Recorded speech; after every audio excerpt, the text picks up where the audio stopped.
Well, good day everyone and welcome back to the channel. All right, today we are planting shallots. I have brown shallots and also I have red shallots. As you can see, the brown shallots, they're all pretty much in single bulbs. The red ones are in double bulbs. All we're going to do is break off those doubles.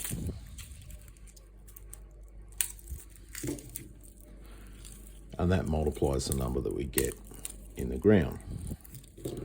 As you can see, this one's still wrapped up. I'm just going to leave that one wrapped up. It'll divide by itself in the ground, that's fine.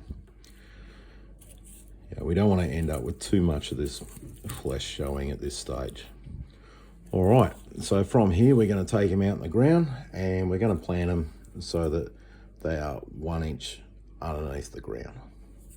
So let's take it outside and plant them up. Okay, now anyone who's been following my garden for a while knows this garden started just last year. Now I'm finding up this end where I had the coir or cocoa peat, it hasn't broken down an extreme lot.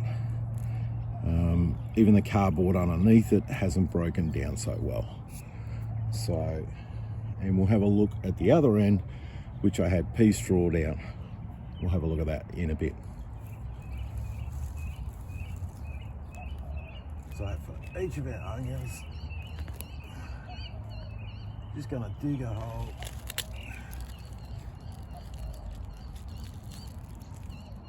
There's some of the tape off the cardboard I had as the first mulch. And you can see it's a pretty sandy soil underneath here. It's getting some nutrients in it now, but yeah, it's still a pretty sandy soil. So a lot of this garden bed was, they brought sand in. The natural soil around here is a clay sort of soil. But it does mean that this is going to be free draining. So we'll put our little shallot in, and we want 1 inch over the top of it. We'll just drag the mulch back over the top. So I'll go through and plant all of these. All right, what I am finding, despite the cocoa not breaking down as well as what I'm hoping the pea straw has, and the sandy soil, is heaps of these fellas. You know, they're the big movers of the garden. These are the guys that are going to make it a wonderful soil for me. So absolutely awesome that they're there, and they will be working at breaking down that soil.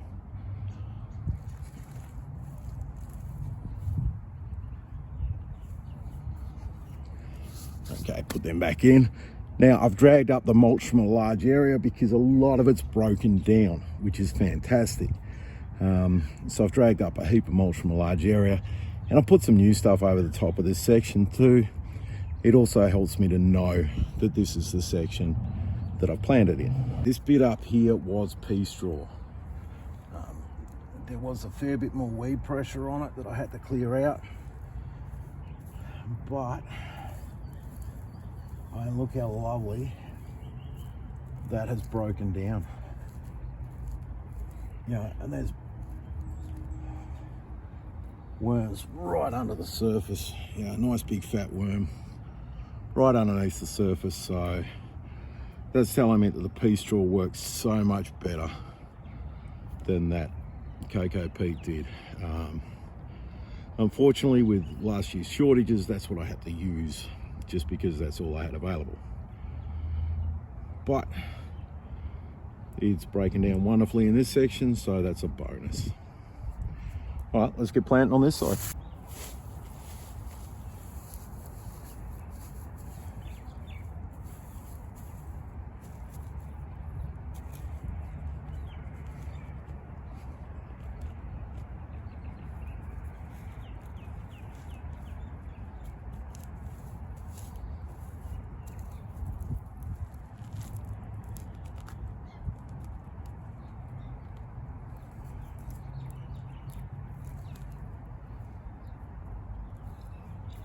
I've also had to drag the straw over a much larger area down here. So I think the breakdown is working a whole lot better.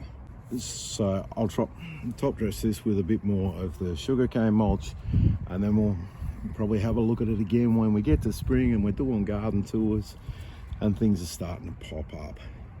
So for now, we just put on the bed, leave them lay, and we'll come back and look at them in a couple of months.